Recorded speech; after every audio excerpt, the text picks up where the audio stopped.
nós estamos de volta com o nosso Pode Ser Mais, um podcast de ciência, tecnologia e inovação.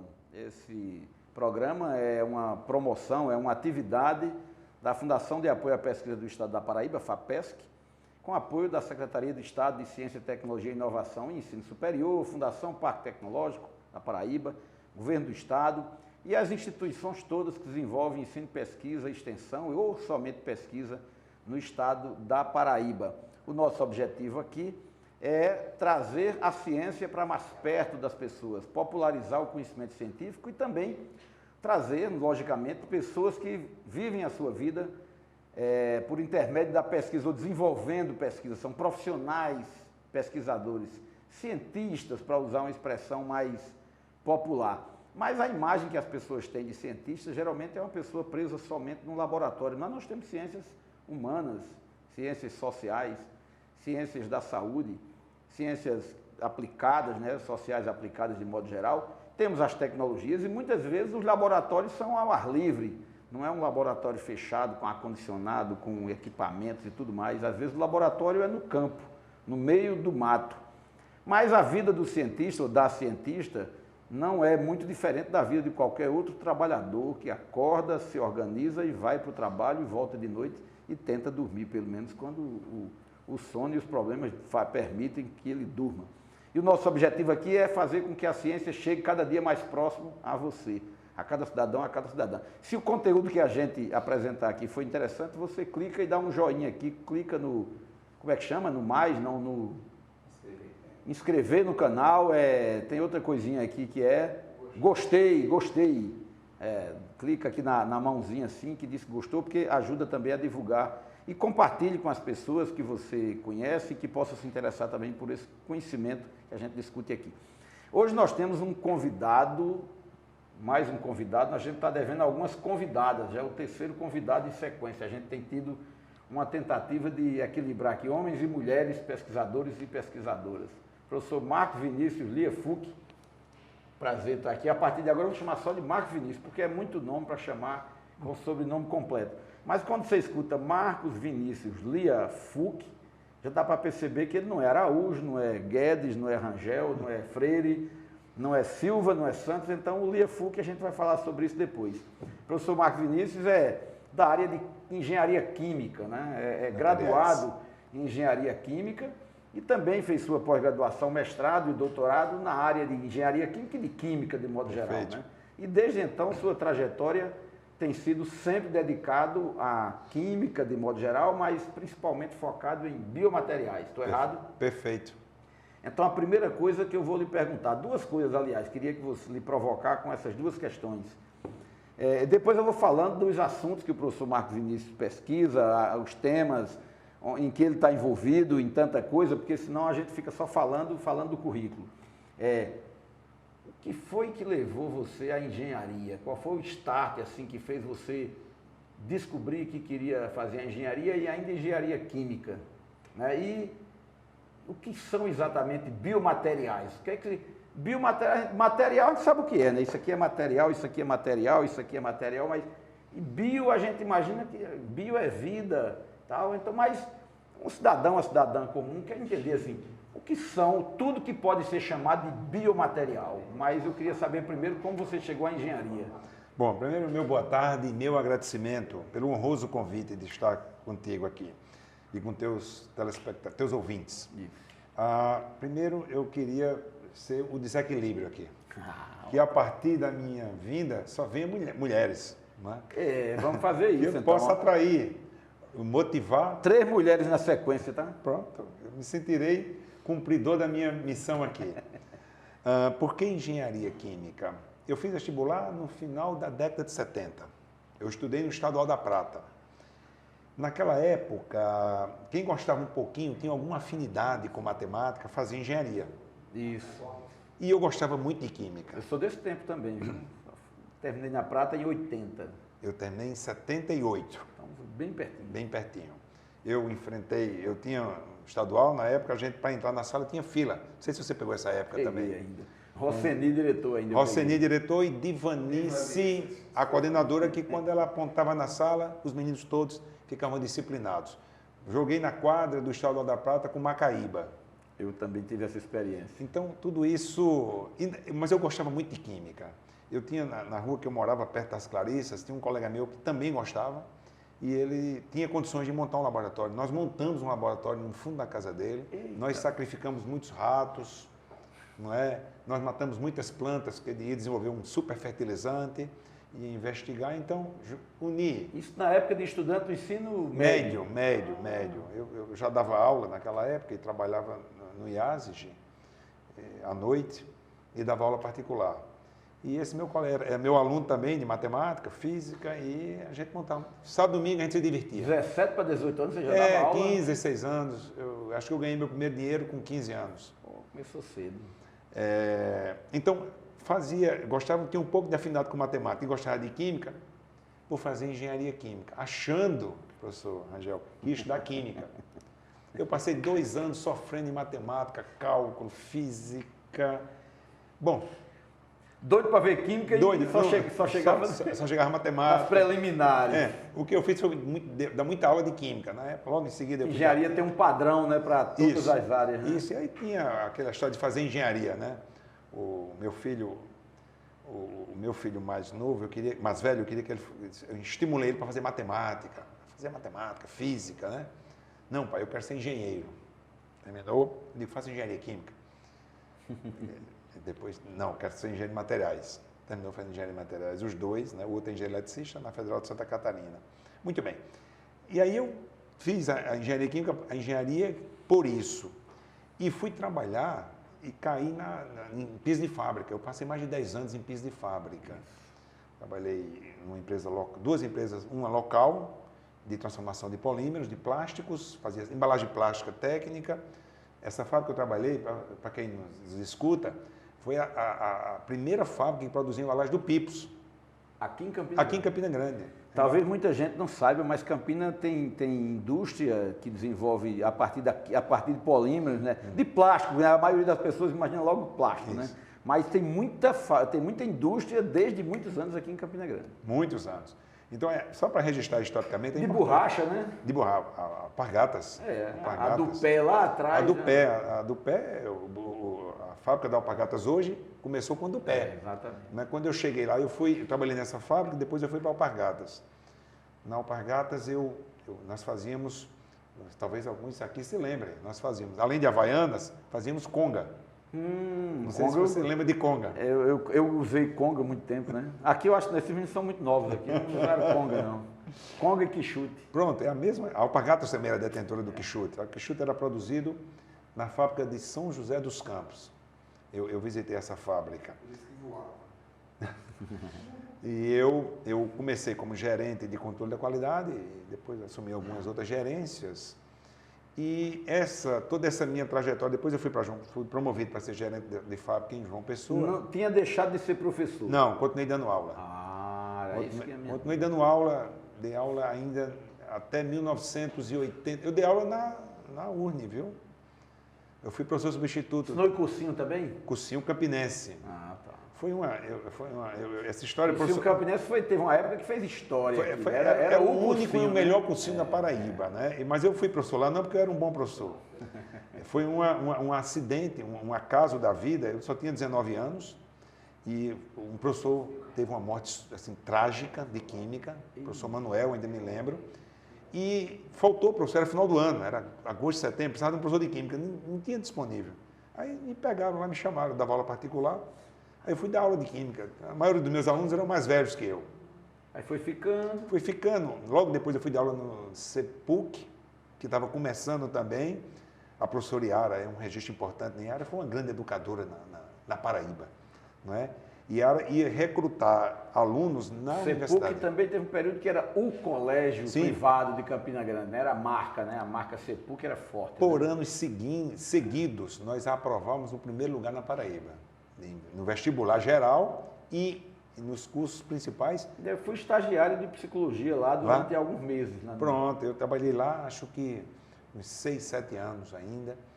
E eu tenho um registro meu, assim, meu reconhecimento importante, que a área ia na universidade e recrutava alunos que, assim, indicados pelos professores. Eu fui um dos indicados na época e fui dar aula lá no CEPUC. CEPUC quer dizer Colégio Pré-Universitário Campinense. Professor Iara, grande que professor. foi sucessor do EPUC.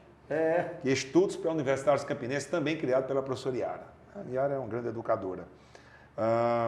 Depois dessa minha... Dei aula aqui na URNE, no curso de Química, dei aula de Físico-Química 1 e 3. Lá no seminário ou já era aqui? No seminário. Seminário. No seminário do Alto Branco, viu? Funcionava a área de tecnologia da UEPB, funcionava lá no seminário do Alto Branco, para quem não conhece essa história. Iara Macedo. Iara Macedo Lira. Então, na época, o pessoal disse, fica aqui e tal, a gente tem interesse, eu dei aula no Redentorista, o padre Pitiá me convidou, ia federalizar o Redentorista, e ele convidou alguns jovens, na época eu fui um dos convidados, mas era um sacrifício para mim, porque eu estava na indústria, eu vinha nos buracos do almoço, de manhã cedo. Lá do Distrito Industrial tinha que vir. Tinha que vir, vinha. Eu agradeci ao padre e deixei. Depois fui para Alpargatas. Depois eu comecei produzindo Havaianas, eu até brinco com isso, que eu fui sapateiro, né? Eu fui gerente aqui, depois eu fui ser gerente da fábrica em João Pessoa, onde nós fazíamos lá Nike. Então você imagina que na época eu sabia fazer Havaianas, eu até tinha algum conhecimento, formação de borracha. E eu fui promovido para ser gerente da fábrica da Nike. Acho que pouca gente sabe que a Paraíba produzia Nike. Só produzia no Rio Grande do Sul, em São Leopoldo e em João Pessoa. Eu fui o primeiro gerente dessa fábrica lá em Santa Rita, Não é aquela produzia Topa e Rainha, em outro processo tecnológico. Eu fui para dentro de João Pessoa, Distrito Industrial. Eu fui o primeiro gerente daquela fábrica. Na época, eu fui assim, muito jovem, eu digo isso com uma certa assim, regozijo, porque eu ainda sou, em mais de 100 anos, o terceiro mais jovem a ocupar esse cargo. Eu fui o primeiro gerente dessa fábrica, mas sofri pra caramba. Fazia Havaiana, fui fazer Nike. E tem que lidar com muita gente também. Quando eu peguei a fábrica. Aprendizado, assim, ela tinha menos de 100 funcionários, dois anos depois a gente tinha quase 800 funcionários. Então, assim, mas foi um aprendizado e, assim, profissionalmente foi uma motivação muito grande. Quando eu estava aqui em Campina Grande, o professor Marcelo Rabelo, que você conhece também, me convidou para vir para a universidade, porque precisava de um engenheiro com experiência de piso de fábrica. Eu ia largar tudo na Alpargatas, ganhar menos e vinha para a universidade. Mas eu fui promovido. Aí, Marcelo, não dá. Eu fui promovido, agradeci a Marcelo. Depois eu saí da Alpargatas e voltei para a universidade. E por essas coisas do destino, eu substituí Marcelo Rabelo. Ele foi para a Inglaterra fazer doutorado e eu fui ser substituto. Bom, e fui para dar aula de piso de fábrica. Você me perguntou, a segunda pergunta, como é que você caiu em biomateriais e por quê? Eu fiz meu mestrado e depois do doutorado, teve um evento aqui em Campina Grande. Isso era em que ano, mais ou menos? Isso foi esse ano que eu vim para a universidade, foi em 1993. Eu comecei. Ainda estava trabalhando com polímeros, eu saí da reações químicas, borracha. Isso, borracha, eu sabia um pouco. Eu vim dar aula disso aqui na universidade, em materiais. Processamento de polímeros, técnica de fabricação, extrusão, injeção e borracha. Em 2001, teve um evento aqui em Campina Grande de alunos de engenharia de materiais. E nós trouxemos um palestrante para dar uma palestra sobre biomateriais. Foi Marcelo Rabelo que trouxe ele, convidou. E ninguém sabia o que era biomateriais, ninguém falava nisso aqui na região. Não sabíamos o que era isso. Eu era o coordenador do curso e fui buscar o professor, dei cobertura a ele. E a palestra dele esvaziou os outros, porque todo mundo queria assistir biomateriais.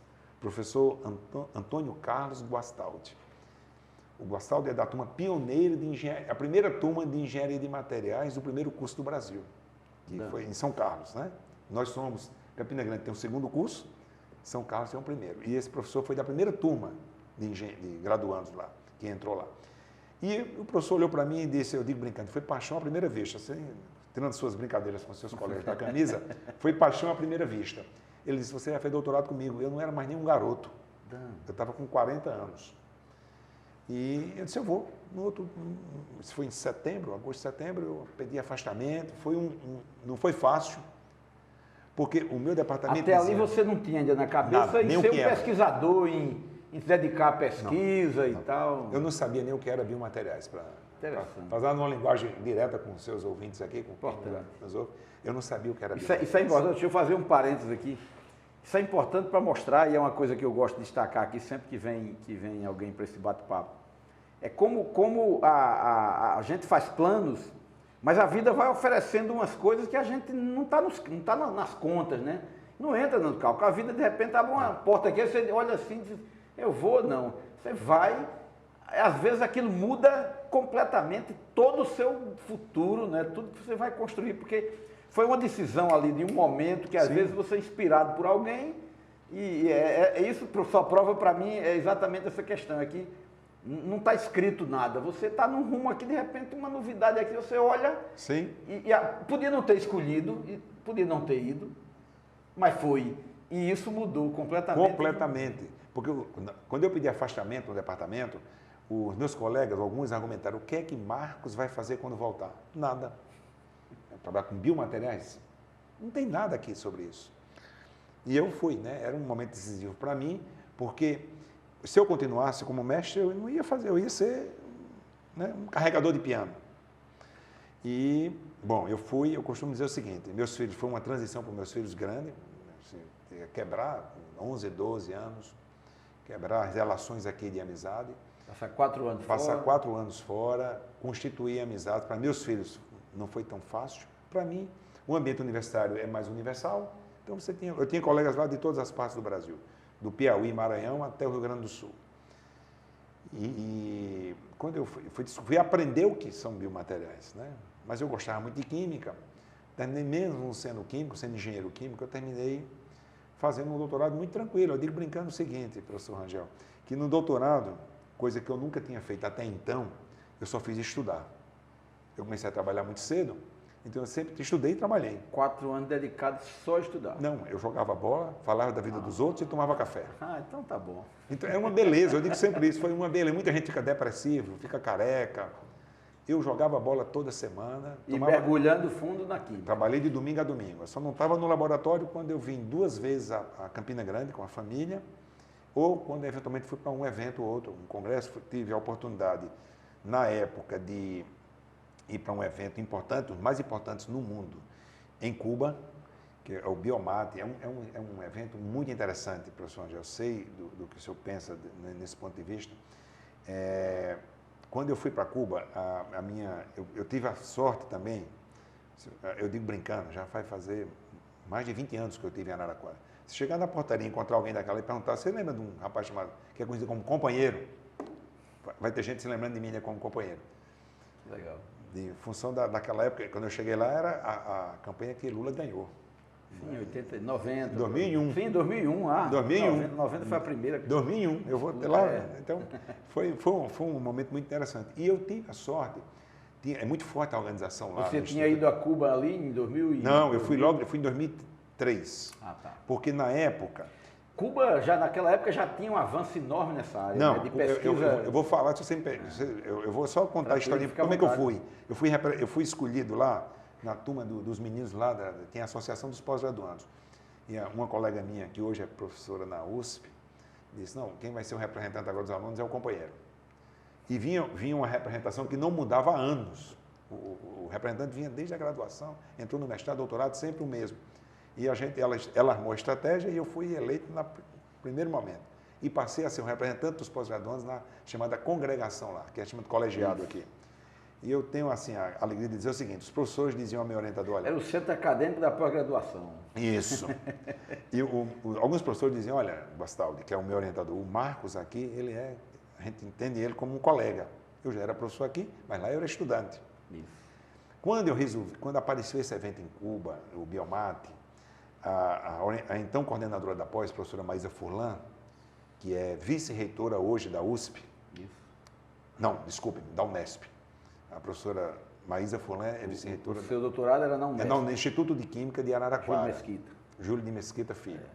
A professora Maísa, não, Marcos, você vai, o pessoal até brincava comigo, mas tu tem prestígio com a diretora, né? Porque ela custeou, o programa custeou minha ida lá. E esse evento em Cuba, eu fui depois 2 vezes mais nesse evento. Esse evento, Cuba não tem recursos para trazer ninguém. Os melhores pesquisadores do mundo, professor Rangel, vão para Cuba com recurso próprio e investem no evento. Lá estão os melhores. Você foi lá, eu cruzava com os melhores, os autores dos melhores livros. Referências. Mas estava lá todo, andando. Minha esposa estava dizendo um dia desse, a gente almoçou perto de um deles, não tinha nem mesa para comer. Então eles pegavam a cestinha lá, sentavam no banco e ficavam conversando. Fantástico isso. Mas é importante dizer que Cuba, você perguntou, Cuba tem um laboratório de biomateriais que é fantástico. Eu ficava bobo quando eu pensei com os colegas, eles parecem muito conosco. No meu primeiro evento lá, que eu fui nessa condição, eu estava assistindo uma palestra, quando eu vi alguns colegas me chamando, nunca tinham me visto. Marco, eu olhei para trás. Meu colega professor lá no Brasil tinha dito que eu ia chegar, eles me chamaram, estavam com uma garrafa de rum cubano, da Havana, perfeito, guardadinho no canto. Que legal. Quer? Eu experimentei, forte, mas é muito bom. Aprendi a tomar rum naquele dia. Parece muito com a nossa aguardente, Sim, melhor sim. daqui. E o clima muito receptivo, muito parecido com a gente. Eles são calorosos demais. São né? É impressionante. É fantástico. Então, eu tenho amigos, depois que eu voltei, nós trouxemos um DCR, nós trouxemos um pesquisador cubano, assim, referência numa metodologia, que é objeto do meu doutorado, né, de deposição em substratos do similar ao osso. Então, tudo isso para dizer essa minha história toda para chegar no doutorado. Eu terminei o doutorado antes dos 4 anos. Eu me diverti no doutorado. Voltei, defendi antes, voltei no tempo previsto. E o que são biomateriais? É um conceito novo para quem nos escuta aqui. O primeiro conceito que foi consenso entre cientistas no mundo só foi em 1976. Talvez só eu tivesse nascido aqui. Talvez se fosse uma criancinha, não. Esses aí estavam para nascer ainda. Eu tinha razão em perguntar, que danado é biomaterial, né? Cabe muita coisa aí, mas tem que ter cuidado. Mas tem um conceito, técnico. Você foi didático quando disse, eu sei o que é matéria. Parece que você assiste minhas aulas. Na graduação e na pós, eu sempre pergunto aos meninos. Lógico que na pós a gente tem aluno de várias áreas. Né? Hoje, com a vinda nossa, vários médicos da região, inclusive, hoje tem médicos de São Paulo, que fazem doutorado com a gente, neurocirurgião. E gente com formação de origem também de outras áreas, né? Sim, muita gente. Médico, não é farmacêutico, biomédico, de materiais, biólogo, fisioterapeuta. Então, a pergunta que eu faço para quem nos escuta aqui é muito simples. Eu pergunto, o que é um biomaterial? Vamos ficar calado.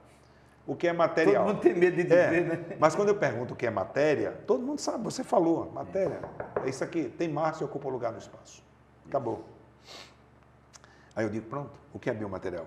É essa matéria quando você dá uma aplicação que tenha contato com o meio biológico. Acabou. Humano ou animal. Uma agulha de injeção entrou em contato com o meio biológico. É um biomaterial. Um fio de sutura. Um estente. Uma gase, qualquer coisa. Gase. A gase, a gente diz o seguinte, ela deve ter propriedade de. Ah, tá. É muito singela a diferença. Mas entrou em contato com o meio biológico, com o fluido biológico, é um biomaterial. Seja o que a gente pensar. Quem nos escuta tem que separar de fármaco, né? Porque fármaco tem um outro princípio. Mas, assim, qualquer um, fio de sutura. O biomaterial pode ser um veículo para levar outras coisas. Você né? parece que leu bastante. É a mais nova geração de biomateriais. É porque essa é uma área que me deixa extremamente curioso. É o que carrega fármaco. Isso. Por exemplo, é aquele que... Você faz uma cirurgia, botou um stent no coração. Botou um stent. O corpo vai reagir, vai ter uma reação inflamatória ali. Ao invés de você tomar um anti-inflamatório, o anti-inflamatório vai lá e vai agir in situ, no local. Isso é o desafio atual. Ele vai inserido no biomaterial. Perfeitamente. Uma lente de contato que você coloca, por exemplo. Eu digo, você pode ter um anti-inflamatório. Isso, nanopartículas que podem ficar ali para ser... E como é que chama? Soltando isso, liberando pouco a pouco, assim... Liberação controlada no local, no tempo e na quantidade definida, pré-definida. Eu não sei se a pessoa que está assistindo está entendendo isso bem direitinho, né? A gente, na hora que você engole um comprimido, uma cápsula, qualquer coisa, ele já vai a dose completa ali e vai para a corrente sanguínea, né? Vai se espalhar durante tanto tempo, né? Ele vai ter uma demora para começar os efeitos. Eu gosto de bula de remédio. Eu sou leitor assíduo de bula de remédio. E ele vai ter um tempo também de liberação do organismo, porque vai para a corrente sanguínea, vai pelo estômago, né? Não é o melhor ambiente para distribuir. Perfeitamente. Para distribuir medicamento, né? Mas vai lá. E você tem também, por exemplo, esse tipo de partícula, né, que vai agregada a um biomaterial. ela tem um controle de liberação, porque ele estará exposto o tempo todo já em contato com o organismo, né? Sim. Mas ele tem uma programação para Perfeito, perfeitamente. para que a medicação possa ir fazendo o efeito. Portanto, a dosagem pode ser menor do que a do comprimido, porque você toma um comprimido que vai ter que ser disperso, e até ele chegar no local, ele vai chegar numa quantidade diferente daquela que você ingeriu. Já quando ele vai no biomaterial, você pode ter uma menor quantidade, menores efeitos colaterais. Agora, a gente pensando aqui em grandeza, um comprimido você tem partículas que a gente vê ainda, porque é pó, né? Ali, se você ralar, isso aí é menos do que o pó. É menos ou não. O que é importante é a quantidade que vai ser menor. Esse é a grande vantagem de você ter essa mais nova geração de biomateriais que você antecipou já. Porque lá no começo, para quem nos escuta, o que era um biomaterial? Era o olho de vidro e a perna de pau. Boa. Né? Era só rima, isso. Tá rimando aí. Né? Era só isso. Bastava que ele era feito apenas para substituir. A pessoa pedia Tem histórias fantásticas. Há quem diga que quem fez primeiro engenharia de tecidos no mundo foram dois santos, São Cosme e São Damião. Porque os coitados iam das batalhas tudo mutilado. Ele olhava para um e para outro, esse aqui vai mais rápido. Então tirava uma perna desse, botava nesse, um olho. É a primeira experiência. Esse tem registros de engenharia de tecidos.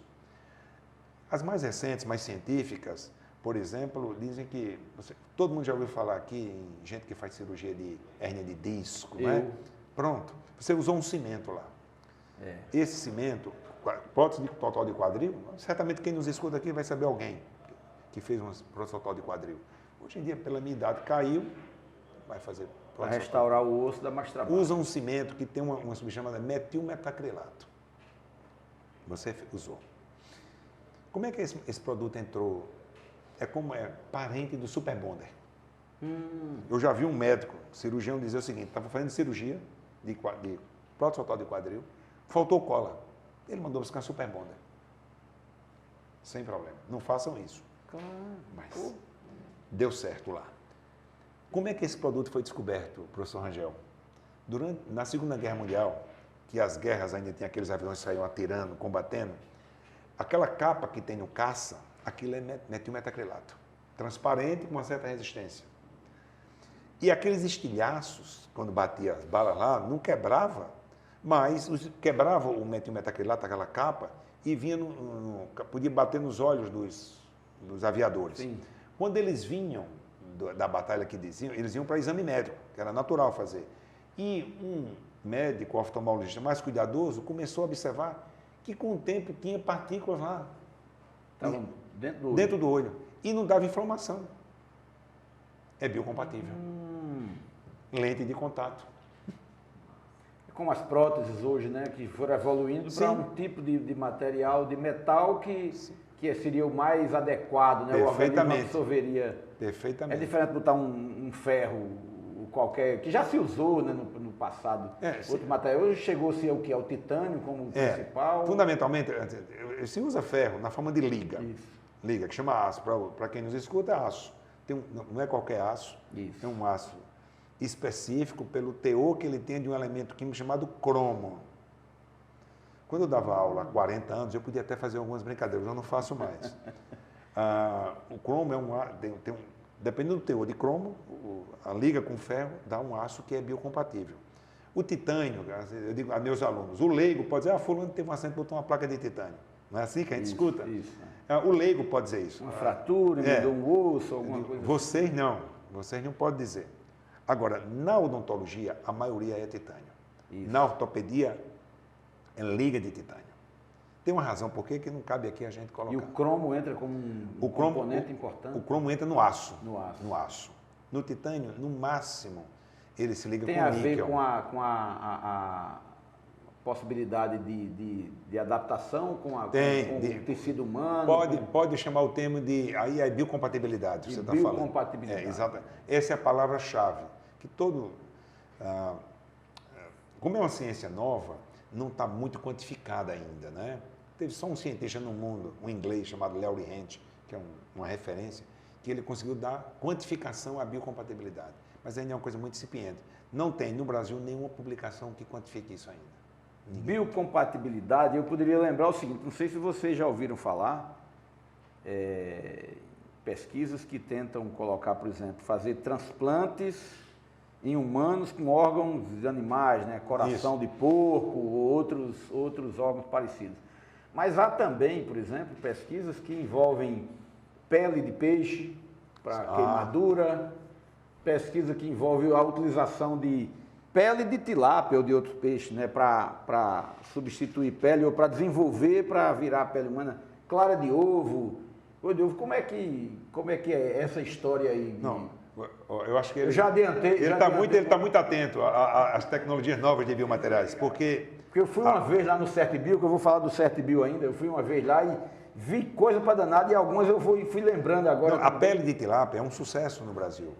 Tem banco de pele de tilápia espalhado no Brasil, tem uma pesquisa... Pele de tilápia, inclusive qualquer tilápia, pode ser aquela do açude velho ali também, mas qualquer uma, mas a pele de tilápia, preste atenção nisso aí. Você tem um grupo na UFC que eles são, assim, referência no Brasil para isso. Aqui na UFCG? Não, na UFC, Ceará. UFC, Ceará. Ceará. Quando nós trouxemos 2 eventos internacionais em biomateriais. Em 2015, aqui no Garden, a gente fez um evento internacional, eu trouxe gente, eu trouxe um colega da Irlanda e de Cuba, para abertura e encerramento. Fora, porque como a sociedade, nós somos muito poucos, é latino-americana, então vem gente da Argentina, do Chile, aqui em Campina Grande. E em 2018, nós fizemos um congresso em João Pessoa. E aí eu trouxe um médico lá da UFC e nós aprendemos na época que eles têm um banco de dados de pele. Ele contou um caso específico de garotas que nascem com má formação da vagina, por exemplo. Não vêm com a vagina formada. O que é que eles fazem, na maioria dos casos? Botam uma prótese, que é um problema. Porque a criança vai desenvolvendo e você tem que mudar a prótese. O que é que eles fizeram? É uma peça, né? A prótese geralmente é uma peça rígida. Rígida, e que ele não vai se adaptar à evolução do corpo. O que é que eles fizeram lá? Uma técnica de fazer a cirurgia com pele de tilápia. Nossa. E sucesso. Completamente. Porque aí o organismo vai absorvendo e vai evoluindo. Interagindo. Perfeito. É bonito. Então demais, tem coisas assim nessa área de biomateriais que são assim, eu contei histórias lá para trás, mas tem evoluções fantásticas. Se você me permite, nós aqui em Campina Grande fizemos uma opção aqui em consonância com a política do Ministério da Ciência e Tecnologia. Nós somos um laboratório mantido fundamentalmente pelo Ministério da Saúde, desde 2010, com a participação na época fundamental, eu quero registrar, da professora Marlene. Da UEPB, lembro de tudo como a UEPB ajudou para garantir o projeto, o contrato. Se não fosse a professora Marlene, o primeiro microscópio eletrônico da UFCG só chegou em 2010. E foi graças à compreensão da professora Marlene. Isso. Então, assim, com essa evolução toda, nós fizemos a opção de desenvolver tecnologia nacional. Então, seja em cerâmica, seja em polímero, nós fazemos tecnologia nacional. Então, a nossa opção foi casca de camarão. Então, a gente desmonta a casca do camarão. No começo, a gente só tirava o polímero. O Ceará avançou muito na quitosana, principalmente, né? Eu acho que, como biomaterial, é pele de tilápia. Pele de tilápia. Como biomaterial, eu acho que a Paraíba, a quitosana, eu acho que o único que produz quitosana grau médio. O Ceará tem uma planta imensa de quitosana para uso comercial. Suplemento, essas coisas. Isso. O nosso é grau médico. A gente tem que provar. É um grau de refinamento e de tratamento do material. Para quem nos escuta, vai perguntar, eu tenho alergia a camarão. Toda essa pergunta vem sempre. Isso. Eu tenho alergia a camarão, eu posso usar quitosana? Pode, se ela for grau médio. Porque o que dá alergia é a proteína que está lá. Então, nós tiramos a proteína. Todo mundo tem medo de comer camarão, qualquer inflamaçãozinha. Perfeitamente. Por causa dessa proteína, né? Com toda razão. Com razão, né? Eu já vi gente ameaçar morrer por conta de um camarão. Eu devia ter trazido o álcool em gel para vocês verem aqui, que a gente desenvolveu com o álcool em gel nosso. Porque esse álcool em gel que você está me mostrando, você resseca a pele, não resseca? O nosso rejuvenesce a pele. Rapaz, isso é bom. Dá para usar no rosto? Dá. Mas para o rosto, eu vou chegar na quitosana, por quê? Porque nós chegamos, pela primeira vez, depois desses anos todos, eu acho que é a primeira pesquisa do nosso grupo, nosso de materiais, que chega para ser registrado na Anvisa. Nós fechamos úlcera diabética no HU aqui em Campina Grande. Um produto feito 100% aqui, com matéria-prima 100% nacional. Nossa. Então tem um gel conduzido lá no HU pela professora Alana, que você conhece. Quer dizer que já está em estágio de estudo ensaio clínico, já está pronto para registro. Pronto para registro. Conduzido pela doutora Alana Abrantes, que você conhece. Explica aí para quem não entende que estágio é esse entre o início da pesquisa e o produto no mercado. Pronto. Para quem é da área, chama-se isso hoje, é uma aferição da evolução tecnológica, chama nível de maturidade tecnológica, que vai de 2 a 9, de 1 a 9. Então, o ensaio clínico é a última etapa. O que é que significa? Que o produto venceu todas as etapas de caracterização, de protótipo, de in vitro, até chegar ao uso humano. 17 pacientes, por mais de um ano, fizeram uso desse nosso produto. E ele é mais barato e se mostrou tão, não vou dizer mais efetivo, porque isso é mania de Campina Grande, né? Ele é tão efetivo quanto. Não é? Então, a nossa expectativa, isso é, nesse caso, de úlcera diabética. Fechando úlcera diabética. Que coisa. Já, a doutora Alana disse que tem é em um Santa dos Catarina. graves problemas de quem tem diabetes num nível mais... São milhões complexo, de pacientes. Aí eu não vou entrar na área médica porque eu não sou médico, né? Mas o produto, a gente tem outros produtos que estão nessa fase, agora tem alguns parceiros de empresas. Sim, eu queria perguntar isso a você. Quais os biomateriais que vocês vêm pesquisando mais nesses últimos anos? Em que estágio? Quais os que estão em estágio mais avançado, além desse que você falou agora, em estágio mais avançado de desenvolvimento de pesquisa? Que materiais estão começando a ser também pesquisados agora? Você fez cirurgia de hérnia de disco, deve ter usado cimento. A minha foi simplesinha, foi por vídeo. Então talvez nem tenha usado cimento. Foi basicamente para cortar uma sobra do disco invertebrado, que estava beliscando o nervo ali, que aquilo era uma dor maravilhosa. 40 e poucos dias deitado numa cama, só sentindo dor. Meu Deus. Quando eu saí da sala de cirurgia, que eu dei um pulo bonzinho, parecia que nunca tinha tido nada, eu disse, isso é uma maravilha. Tecnologia. Em 40 dias eu fui pedalar de novo, achando que não tinha mais nada, e realmente não senti mais nada até hoje. Então, quando você faz uma cirurgia de coluna, uma próstata de quadril... Aquelas que tem osso, que tem parte de osso já prejudicada. Prejudicado, destruir um disco. Perda óssea, né? Você tem que botar... Então, quando você bota aquele cimento, o cimento você coloca é uma mistura como qualquer cimento comercial, inclusive odontológico, quando você faz uma restauração, ele é uma mistura de um pó com líquido. Parece uma coisa simples, mas é isso mesmo, um pó e um líquido. Não é qualquer líquido, não é qualquer pó. Mas quando você faz isso, essa cura... É como a araldite, que você mistura duas coisas e espera ela dar o tempo de secar. Né? Perfeitamente.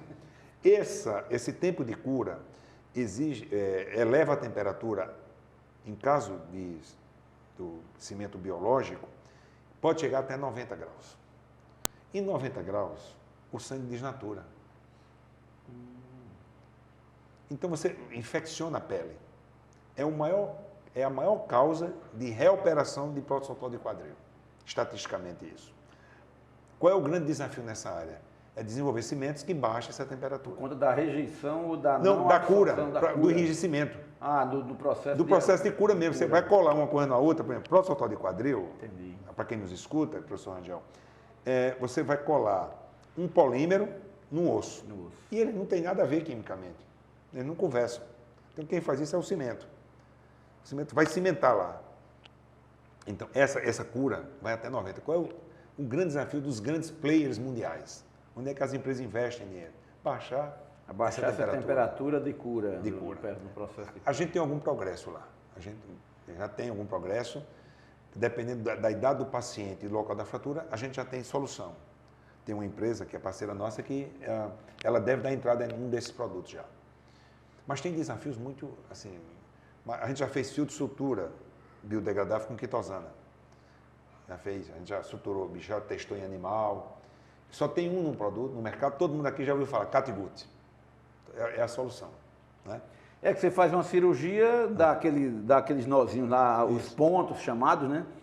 E boa parte das cirurgias você tem que voltar para o médico ou um auxiliar, retirar os pontos, né? Ou seja, retirar aquele fio porque ele não vai ser absorvido pelo organismo. Perfeitamente. Né? Aquele e aí tem que, é um tipo de material que não precisaria retirar, como os pontos internos, né? Perfeitamente. Que em cirurgia te dá um ponto interno, que aquilo é um tipo de material que pode ficar ali. Perfeitamente. Ele vai degradar e depois vai ser absorvido. No caso da quitosana, ele faz esse papel. A gente está num processo bastante... A gente fez algumas descobertas paralelas no meio do caminho. Então, o que a gente faz muito é isso. Tanto cimento como material de polímero, como fio de sutura, membranas, por exemplo, como o caso do gel, membrana para tratamento de queimadura. Nós temos um parceiro, é importante que a gente saiba isso. Um dos produtos mais usados no mundo chama-se Omiderme. Esse foi um judeu que migrou na Segunda Guerra Mundial para os Estados Unidos, desenvolveu uma composição artesanal. E há mais de 70 anos que ele produz isso. Um empresário em Pernambuco comprou esse direito e trouxe para Pernambuco. A gente ajudou no processo de internalizar no Brasil. E não tinha sido até então isso assim, desenvolvido com o mundo todo. Não, ele manda para o mundo todo. Ah, certo. E ele veio para o Brasil porque ele estava no processo já de não tinha sucessores e esse empresário comprou. Então, a gente está desenvolvendo com ele membranas a base desse produto, mas incorporando quitosana agora. Aí aparecem muitos problemas. Não sei se vocês lembram, a mãe de vocês, a esposa de vocês reclamava de fissura mamilar. Uhum. Quando amamenta. Quando amamenta, racha. Cada caso, professor Rangel, que abre, faz ferida. Isso. Tem uma mastologista, que é médica do HU, do Lauro Vanderlei, que está fazendo doutorado com a gente. O objeto do doutorado dela é resolver esse problema. Maravilha, uma grande contribuição para a humanidade. Viu? Aí, se eu fosse falar, e a gente terminou nos últimos, há 1 ano e meio, 2 anos, migrando para a biotecnologia. Porque a mãe sofre, né, com a rachadura, com a mama, a criança começa a ter problema porque não vai ser amamentada com naturalidade. Se fica usando remédio, eu já acompanhei situações assim, usa um remédio e tal, mas não... E o produto que tinha saiu do mercado. Não resolve. E bota gás para proteger, para evitar, mas é um problema sério. Inclusive de autoestima para a mulher depois. Então, assim, a gente tem desafios desses. A evolução tecnológica, hoje, eu tenho conversado muito com o Dr. Josenildo, você deve conhecer também, que é um dermatologista aqui, o consultório dele é aqui na Prata. Isso. Ele acabou de defender um mestrado com a gente e vai entrar no doutorado. E ele é um médico muito proativo nessa área. Isso, na dermatologia ele é bem conhecido. Já tive colegas que fizeram já coisas com ele e sempre elogiam muito o trabalho. Pois, quem nos escuta, você já ouviu falar em casa, talvez, sua esposa, você também não tem problema nenhum, viu? Ele pode usar também. Posso. Ácido hialurônico. Sim, acho que eu já usei. Pronto. Ácido hialurônico é uma... Já usei, se não me engano, uma coisa que eu tinha aqui na pele, fiquei usando. Ele alivia até dor de cabeça também, mas ele é mesmo para rejuvenescer. Ele estimula o crescimento, elimina rugas profundas como as minhas, não tem mais jeito. Tem que ser enchimento com hidroxapatita. Não vamos passar para isso mais. Tem tempo. Mas o ácido hialurônico é caro, muito caro. Quem nos escuta aqui sabe, é muito caro o método aplicar. Você sabe quanto, para vocês terem uma ideia, 1 grama de ácido hialurônico, grau médico, R$10 mil.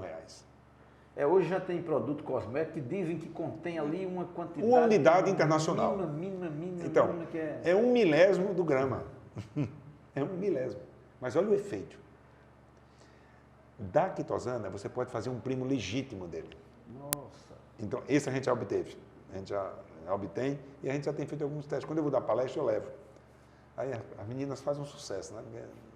Aí a gente podia depois se oferecer para você fazer ensaio clínico. O álcool em gel foi falha minha. Eu podia ter trazido... Você já conheceu o álcool em gel da gente? Eu conheci, sim. Eu dou um jeito de chegar até vocês. É um álcool em gel que você usa e quando termina, a impressão que dá é que você colocou foi hidratante nas mãos. É uma luva, porque... vou abrir um parênteses. Quando você higieniza com álcool em gel, o que dá o estado de gel é uma substância fóssil. É um derivado de petróleo.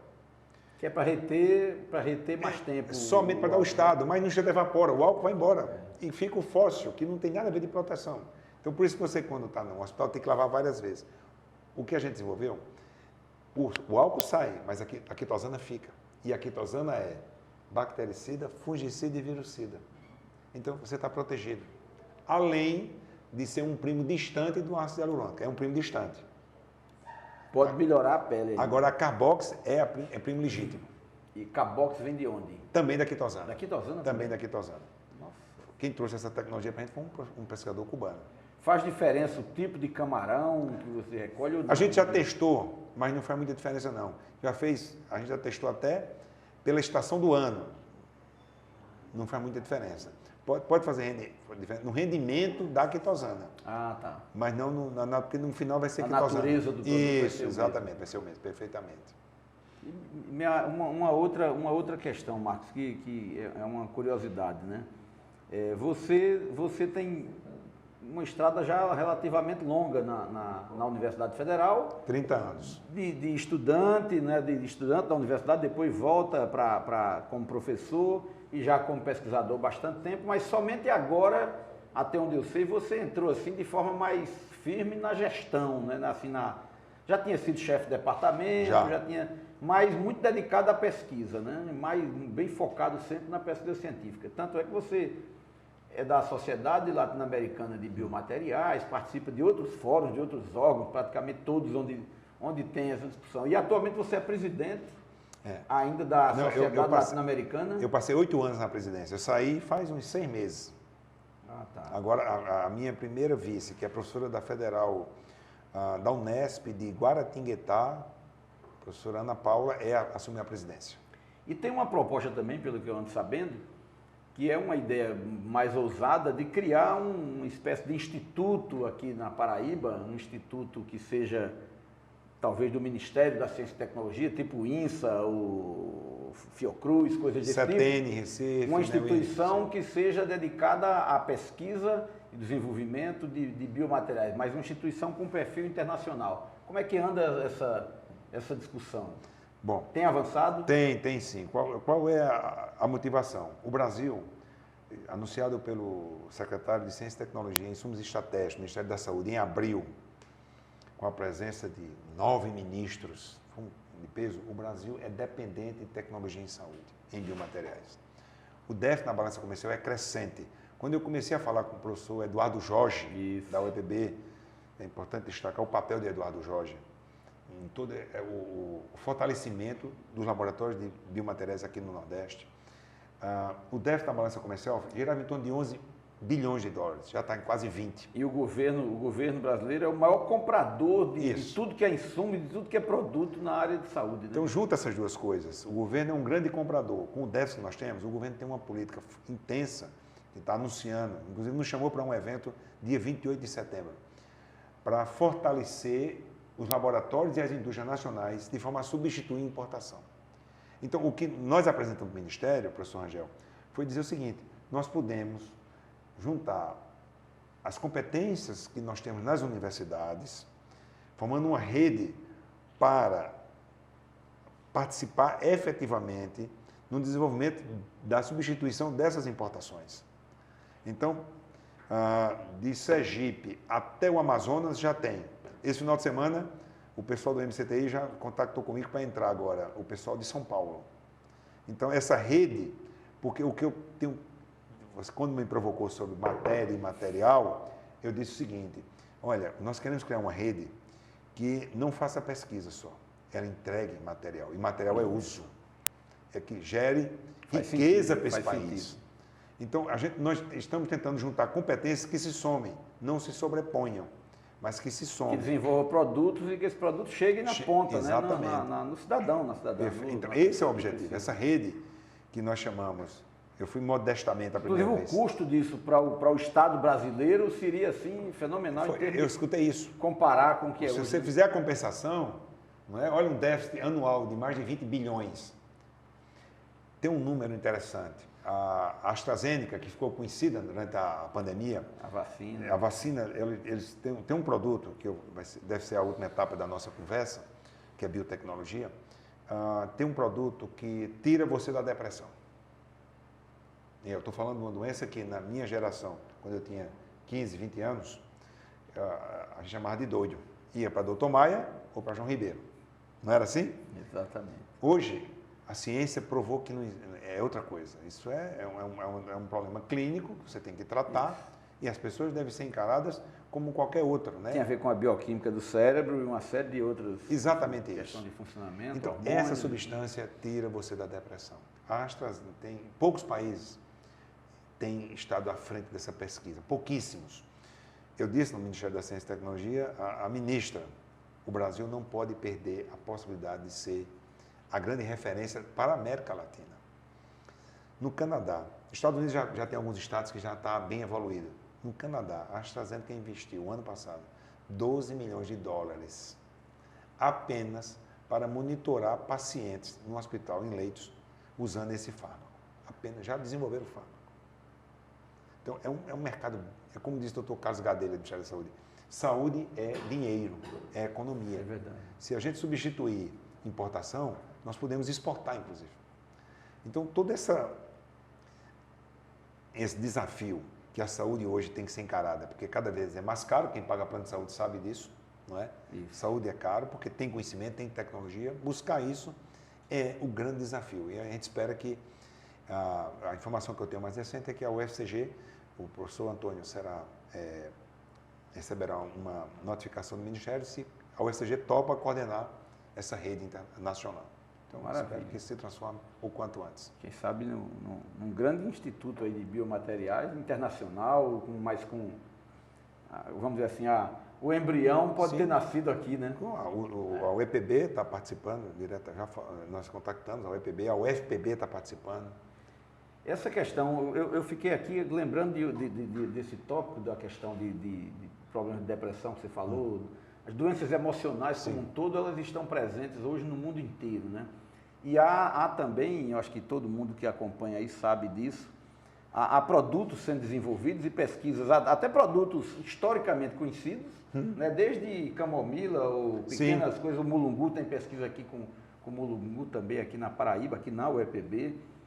E tem um setor ou uma área de pesquisa, há um foco da pesquisa no mundo inteiro hoje, mas o Brasil ainda é preso a um preconceito muito sério, um conservadorismo bobo, que é sobre o canabidiol.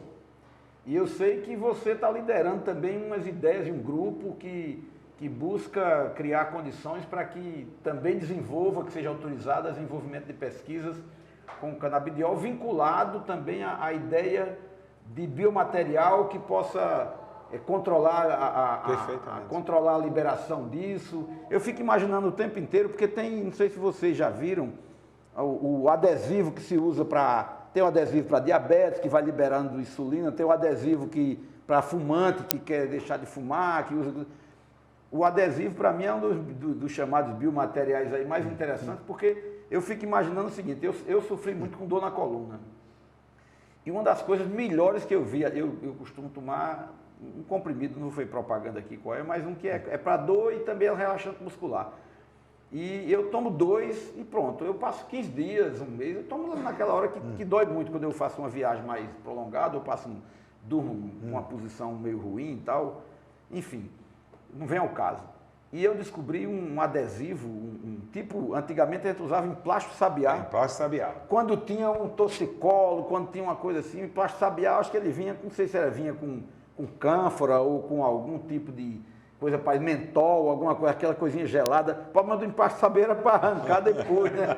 O sofrimento não era para usar, era para arrancar, a depilação forçada.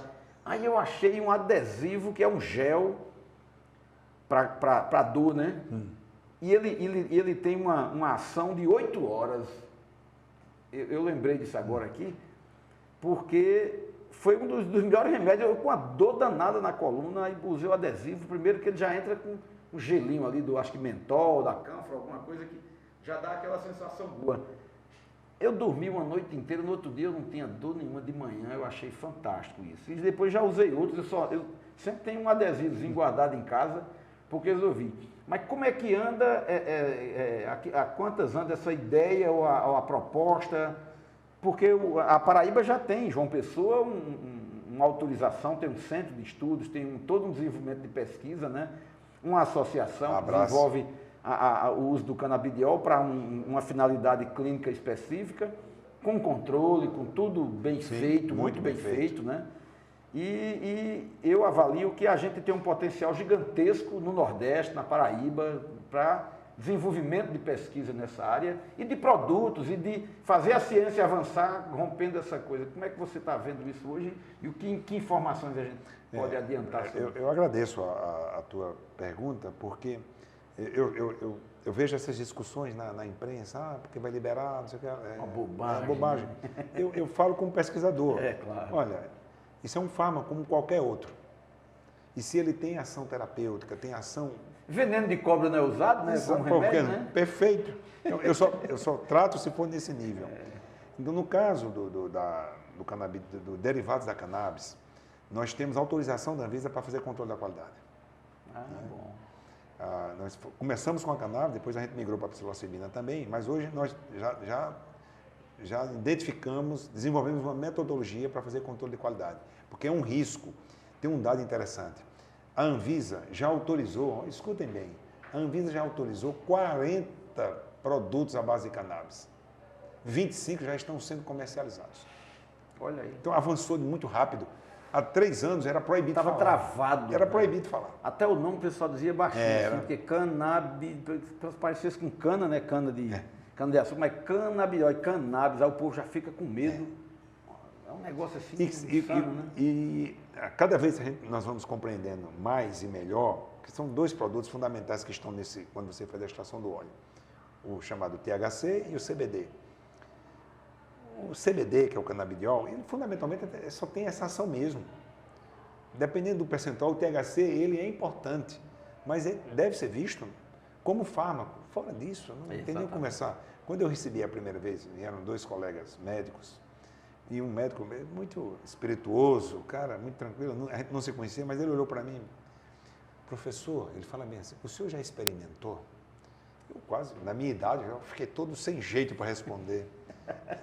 Porque na minha época, quando eu era garoto, esse negócio maconheiro, essas coisas, sabe, que você... Hoje, não é que a época estava errada, era a época, era a época.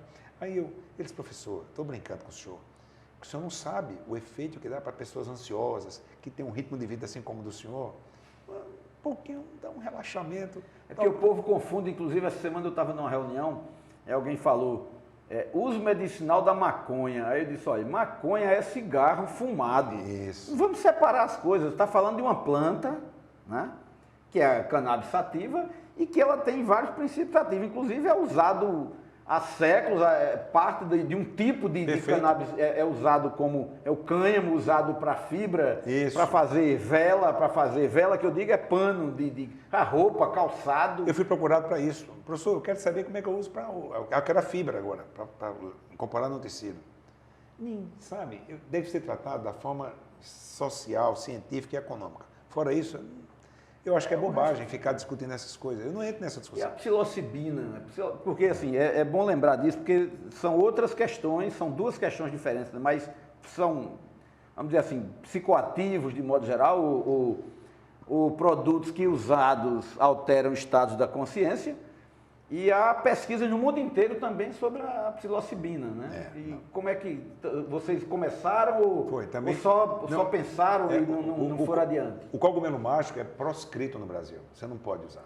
Pronto, eu falei psilocibina, mas já disse o nome certinho, que é cogumelo mágico, que é o nome popular. Ele é proscrito. Contudo, é interessante, a gente pediu autorização, nós somos a primeira universidade que teve autorização para identificar e quantificar a psilocibina. Olha aí. E que não é fácil. Isso, os grandes laboratórios no mundo estão fazendo isso. Então a gente tem apoio, né? Nós desenvolvemos a metodologia, nós quantificamos. E depois nós pedimos autorização para... Então, vocês tiveram que criar um modelo para poder... Não é fácil, uma rota química para isso. Nós temos um bom grupo de pesquisadores jovens, tem uma professora que coordena diretamente, a professora Suedina. E depois nós pedimos agora autorização, porque nós tínhamos que dizer, escutem, de onde você pegou o cogumelo? Pegou no campo. Aí eu perguntei a um colega meu, se você me permite de usar a expressão, professor Angel. Sim, fica à vontade. Como é que eu faço? Ele disse, professor, vai em qualquer curral. Ah, sim. Você usou a expressão, exatamente. Você vai encontrar no meio do esterco. Né? Exatamente. Agora, nós tivemos autorização para importar. É interessante, você não pode produzir, mas pode importar. Então, eu acho que isso vai ser como a cannabis, professor Angel. Vai migrar, vai avançar rapidamente. E quem estiver mais preparado é o que vai se posicionar científica e economicamente. Por isso que eu disse ao Ministério da Ciência e Tecnologia, o Brasil não pode perder essa oportunidade de desenvolver, de apoiar e fixar aqui no Brasil toda a referência para a América Latina. Então, nós estamos muito motivados. Eu vou sair daqui para uma reunião na Tercel. E já está na hora? Não, está não. Só estou dizendo que a gente está de olho, está assim, com apoio institucional da própria universidade. Nós precisamos contribuir. Nós sabemos a quantidade de pessoas hoje. Hoje a gente encara isso com mais normalidade. Pessoas que sofrem de depressão. E uma coisa é certa, né? A ciência não teria avançado se tivesse ficado presa ao preconceito, a um tipo de pensamento conservador, de modo geral, porque a ideia de que tudo que se usa rigorosamente está na natureza, né? Você tem algo que foi transformado, que foi descoberto, ou que tinha um determinado efeito ali, e alguém descobriu que aquilo ali poderia servir para outra coisa, né? Os povos primitivos, na verdade, a humanidade vem pesquisando isso há milhares ou milhões de anos, né? Não é uma invenção do nada, né? Então, você tem comunidades primitivas no Brasil que fazem uso de substâncias que a gente talvez ainda nem conheça, nem domine, né? Que a ciência não chegou ainda perto para entender. Mas aqui no semiárido nosso, aqui na periferia de Campina Grande, ou indo para o Cariri, ou aqui para o Brejo, a gente vai encontrar um monte de plantas nativas que têm substâncias que podem vir a ser, no futuro, a solução para a cura do câncer, para a cura de doenças raras ou qualquer tipo de coisa. A ciência tem que estar aberta o tempo inteiro para isso, né? Para olhar para o mundo com os olhos da curiosidade, né? De olhar e dizer assim, isso pode ser bom, então vamos descobrir o que é que pode ter de bom para melhorar a vida das pessoas, né? Você usou a palavra que se faz a principal busca quem trabalha com biomateriais, mimetizar. O que se faz é tentar imitar o que a natureza já tem. Ah, tá. Quando a gente desenvolveu um substituinte ósseo, a gente olhou para a natureza. É interessante. A palavra mágica é mimetizar, biomimetizar, mimetizar a vida. É imitar a vida, copiar, né? Isso. Tentar copiar. Por exemplo, se a gente soubesse já fazer um osso igual, fabricar um osso igual, com o mesmo material do osso, seria fantástico, né? Fenomenal. Eu acho que vai demorar algumas décadas, mas vai chegar. Vai chegar o dia. A manufatura aditiva, que chama impressão 3D, Isso. né? Agora, a expressão mais usada é bioimpressão. É uma tinta biológica que vai construir órgãos. O negócio então, isso é muito rápido a evolução e eu acho que a gente vai ter que preparar nossas instituições aqui na Paraíba para esse mundo que está chegando. Então, a forma de ver, na minha avaliação, de ver edital, de ver vagas, de ver cursos, vai ter que olhar para esse mundo que está mostrando para a gente. Senão a gente vai ficar para trás. É verdade. A gente tem que olhar com muita atenção. Eu falei hoje, escutei isso, eu vou voltar um pouco na história, quando eu cheguei como diretor do CCT, no Ministério da Ciência e Tecnologia, tinham 2 engenheiros lá que queriam me conhecer. Eu não sabiam nem quem eu era, mas por conta do professor Linaldo Cavalcante. Porque eles foram recrutados por Linaldo Cavalcante e disseram, quem é o diretor do CCT? Que foi onde o Linaldo começou. Linaldo, eu estava dizendo, o Linaldo é uma pessoa que a gente ainda não conseguiu ter um substituto. Não é substituto, não vai ter substituto, mas dá a dimensão que ele deu ao FPB na época, né? E não tem uma visão espetacular. Então, eu acho que e essa área, apenas limitando ao meu conhecimento também limitado, é dizer o seguinte, nós temos que estar atentos para onde aponta essas novas tecnologias, para que a gente possa dar oportunidade a esses jovens que vão daqui a netos, filhos que vão entrar na universidade e estejam, né, tendo essa percepção de mundo novo. Me tire uma dúvida. A disciplina do pesquisador, do cientista, você ainda continuou jogando bola ou não? Eu tentei voltar depois de mais de 6 anos. É um perigo, né? O joelho já não Na responde primeira mesmo. corrida abriu o músculo aqui. Aí voltei a tentar voltar a caminhar para ver se eu jogo. É importante. Mas a disciplina do cientista, quando você fez a transição do chão de fábrica, do laboratório da fábrica, do desenvolvimento de produtos e materiais para o trabalho do doutorado ali, que foi onde você dá um salto e uma mudança para uma atitude diferente do pescador. A disciplina você já tinha desde sempre, desde o tempo de estudante ali, já era centrado, focado no estudo? Eu acho que eu tinha, sim. Eu acho que eu tinha, mas não foi fácil. Isso vem de onde? Tem alguma coisa a ver com o Lia Fouque?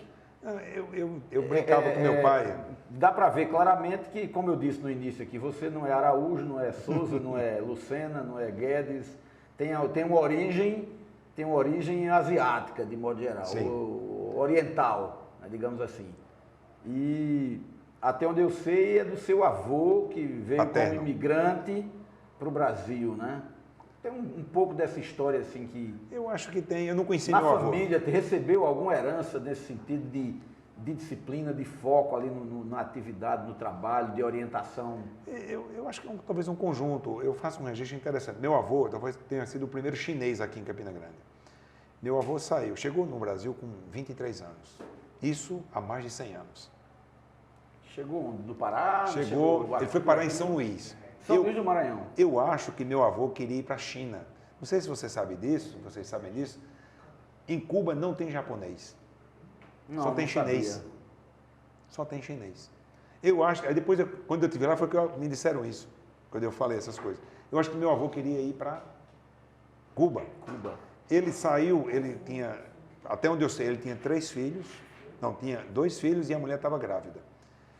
Eu acho que ele saiu foragido, fugido, por algum motivo da Revolução. Pegou um navio. Pegou um navio. A mulher grávida, deixou um filho mais velho, não conseguiu tirar o filho mais velho. O filho dele nasceu num navio e o nome dele, eles faleceram. Os espanhóis botaram o nome no navio de Juanito, mas no português ficou Ranito. Chegou na Espanha, a mulher morreu. Nossa. Aí ele chegou em São Luís com 2 filhos pequenos e arranjou uma companheira para cuidar dos filhos. Essa companheira, eu digo brincando assim, minha avó, tiveram mais de 12 filhos. Ele não falava português, muito menos ela falava mandarim. Mas tinha a linguagem... Não deu dificuldade. Não deu dificuldade. E ele veio para cá e era um empreendedor, meu avô era um empreendedor, teve indústria ali na Marcel Pinheiro, tinha lavanderia, fabricava aqueles balões da época de São João, ele trouxe isso para cá. Eu sou que é uma tradição chinesa. Né? Isso. Eu sou o mais velho de 7. Então, assim, talvez vamos dizer assim, essa responsabilidade, talvez, de dizer assim, olha, meu pai... De seu filho mais velho. Meu pai tinha que sair para viajar, trabalhar. Minha mãe... Ajudar. Minha mãe tomava conta disso. Minha mãe, eu acho que com 34 anos, já tinha 7 filhos. Eu não sei, hoje as famílias mais numerosas, que não são muito comuns, mas havia uma tradição mais antiga, porque eu já passei dos 60, então quando eu falo de antigo é por aí, né? Assim, o filho mais velho, ele vai assumindo a responsabilidade na ausência do pai, é como se ele tivesse que tomar conta, dar exemplo e tudo. Tem que estudar, tem que treinar bem, porque é o seu irmão. Talvez isso, não sei se isso é... Eu tive alguns bons ensinamentos também, eu reputo isso na minha casa, na minha família, mas meu primeiro emprego, eu tive uma pessoa que me disciplinou, me orientou muito, até a forma de falar. Você talvez tenha o IASES, eu trabalhei no IASES. Conheceu a dona Maria Luísa, não? Dona do IASES? Não lembro dela. Dona Maria Luísa é uma pessoa que... 3 filhos já estudaram lá. Um estuda e 2 já estudaram lá, mas então, eu não... Dona Maria Luísa, depois, quando eu fui trabalhar em fábrica, quem me ensinou a trabalhar em fábrica era um senhor que tinha um primário. Demerval Monte Alegre. Até a linguagem da fábrica, ele usava... Eu sou engenheiro químico. Eu fui trabalhar numa fábrica de materiais. Eu não sabia o que era polímero. O cara me apresentou o polietileno, muito prazer. Eu chamava de doutor, mas... Se tivesse feito química industrial era outra coisa, mas foi engenharia química, né? Mas não tinha essa linguagem, não tinha muito assim. Aí, o seu Monte Alegre, ele me ensinou tudo.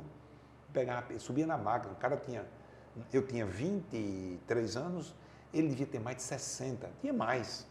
Ele subia na máquina comigo e me ensinava o porquê das coisas. Aí eu fui associando pela minha formação. Então, assim, eu tive pessoas que me ensinaram. Eu sou muito grato a esse caminho. Yara, que me deu... A dona do... Deve ter conhecido a dona do Cursinho Campinense. Sim. Ione, conheci também. Eu sou assim, eu sou gratíssimo. Ione era da geografia? Não sei o que ela terminou, não era Josirene que estava na Josirene. Ione era dona do cursinho. Era Vavá, professor de biologia, médico. eu era o mascote daquela turma, porque eu tinha 19 anos. E Ione me deu uma chance. Então eu não pago a Ione o que ela fez por mim.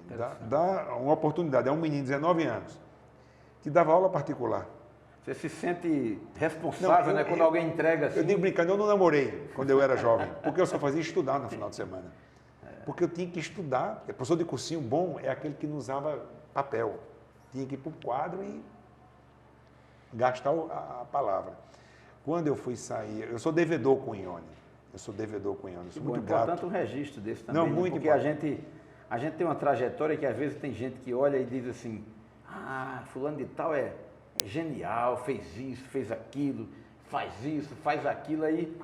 E a gente sabe quantas pessoas durante a estrada botaram a escada ali para a gente subir, né? E segurar e às vezes até segurar na mão, né? Para a gente não cair, né? Até me puxaram mesmo. Quanta gente não fez isso, Até me né? puxaram. Fernando Brasil, professor de inglês. Eu fui ser professor de cursinho por conta de Fernando Brasil. Porque Fernando Brasil e eu, nas férias, Fernando Brasil, rezava o texto todo dia nas Clarices. Quem é de Campinas sabe das Clarices. É o primeiro mosteiro de Santa Clara do Brasil. E eu ia estudar lá no final de semana. E nas férias, como eu não tinha dinheiro para ir para a praia, eu estava estudando. Eu dando aula, quem ficava naquela época, segunda época. E eu ia rezar o texto todo dia. Olha aí. Às vezes só tinha Morava perto ali das pertinho. Clarissas. E naquela época a igreja ficava aberta. Só tinha eu e Brasil. Eu sei rezar o texto até hoje. E ele me levou para dar aula ao filho da dona do cursinho. Aí eu dava aula de tudo a ele. Até de português eu acho que eu dei aula. Matemática, Eu comecei física, assim, química. há poucos dias eu encontrei um ex-aluno de violão que eu dei aula a ele quando eu tinha uns 19 anos. Eu comecei a descobrir que podia ser professor, foi dando aula de violão para você e sua irmã. Que o pai dele me viu tocando numa república, né, que ele morava, e perguntou se eu não podia dar aula de violão para os dois filhos, uma filha e um filho dele. E eu disse, fui na hora, doido para ganhar um trocadinho aí, era só atravessar a rua. E eu encontrei recentemente com ele. Legal. Comecei a ser professor com você, viu? Então, o Brasil me levou para lá e eu dava aula. Faltou o professor, ela disse, vamos procurar, não encontraram em Campina Grande. Chama Marcos. Então, eu sou muito grato a Ione. Depois Yara, na universidade eu tive professores assim que foram fundamentais, como o doutor Rocino Barbalho Gadeira, acho que você não conheceu. Não conheci. E depois, e academicamente, o professor Sonaká. Um indiano, aquele do prêmio. Sim, aquele do prêmio. Então, assim, a vida eu fui aluno de professora Sudar. Pronto. Eu acho que a vida é uma série de oportunidades que a gente vai aproveitando de variadas formas. Eu tive a oportunidade, eu dei aula nas damas também, muitos anos, à noite, porque a freira não deixou eu sair de lá. Você vai dar aula no terceiro ano à noite. Ela juntou a turma do terceiro ano, só iam assistir minha aula à noite. Era de dia, de manhã, mas eles iam assistir minha aula à noite, mesmo em tempo de fábrica. Então, eu sou muito grato a essas pessoas, não é, que foram me propiciando essas condições. E um pouco de sorte, né? Cada um dá a explicação que quer. Eu sou grato a todos nessa minha caminhada, as Clarissas, que eu ia estudar lá no final de semana. A gente dá um passo, aí a vida exige outro, aí se dá outro, move uma peça, daqui a pouco você diz, nossa, já aconteceu tudo isso, né? Eu olho, caramba, graças a Deus. Eu não sei se eu já reconheci as pessoas que colaboraram comigo, o que eu poderia e deveria ter feito. Mas eu sou reconhecido e grato a essas pessoas. Tanto que eu registrei a professora Marlene aqui, que foi fundamental naquela época. Numa ligação, ela foi de uma proposta do CERT-Bio. Professora, olha, eu tenho uma dificuldade, a pretérita, e a solução que me montaram é a professora Marlene. Acho que foi minha irmã que me deu o telefone dela, a professora Sayonara, e ela, pois não, Marcos, acabou. Sayonara, que é minha colega de UEPB, né? Desde muito tempo. Por trás de tudo isso, sempre teve uma estrutura familiar dando sustentação. Sim, né? Você disse que não namorava, só fazia estudar e trabalhar, mas lá com 19 anos, né? Depois você casou, constituiu uma família. Claro. E essa família sempre acompanhou, foi para o doutorado junto com você e conseguiu dar o suporte também para que você... Claro, eu sou grato a todas essas pessoas. Suporte afetivo, para que você também estivesse o tempo inteiro podendo sair de casa e pensar no trabalho. Claro. E assim, os meus filhos... Quantos filhos? Dois. Os dois são engenheiros, Eu sou muito chato, tanto que eu estimulei-os a estudar fora, longe de mim. Porque se ficasse perto de mim, eu ia ficar, não vai sair para um barzinho não, porque tem que estudar, não sei o que lá. Então eles foram, estudaram fora. Organizaram a vida de Organizado, como eu te disse, o mais novo é engenheiro eletricista, trabalha em Florianópolis, e o mais velho fez materiais, está na Alemanha. Olha aí. Trabalhando também. Pois é isso. Eu queria lhe agradecer demais aqui. Não, eu que agradeço. Presença. Bom papo, boa Se conversa. tivesse aqui uma cervejinha, não sei se você bebe cerveja, Sim. mas se tivesse uma cervejinha aqui, essa conversa ia... Eu por tomo mais vinho umas todo 2 final de horas. semana, Vinhozinho, praticamente. qualquer coisa. Mas essa aí fica para outro dia. Muito obrigado. Muito obrigado. Eu que agradeço. Muito obrigado mesmo aí pela... Sucesso, parabéns no generosidade trabalho, aí. pela iniciativa. Muito obrigado. A ideia nossa é essa, é bater um papo, é dialogar um pouco sobre a vida, sobre o trabalho, sobre aquilo que é resultado do trabalho de cada pesquisador e fazer com que as pessoas que nos assistem possam também aprender um pouquinho. Eu já aprendi um monte de coisa aqui, né? Mas sempre aprender um pouco mais com aquelas pessoas que fazem ciência no dia a dia. Eu queria agradecer pela sua companhia e se você gostou desse conteúdo, clique aí no gostei, né? Marca como curte esse vídeo aí, compartilha com as pessoas, se inscreve no canal da FAPESC, do Parque Tecnológico, da UEPB, onde estão sendo divulgadas essas imagens, esse áudio também, ou nas plataformas de podcast. E a gente espera encontrar vocês também em breve no Pode Ser Mais, um podcast de ciência, tecnologia e inovação, organizado pela Fundação de Apoio à Pesquisa do Estado da Paraíba. Muito obrigado e até uma próxima oportunidade.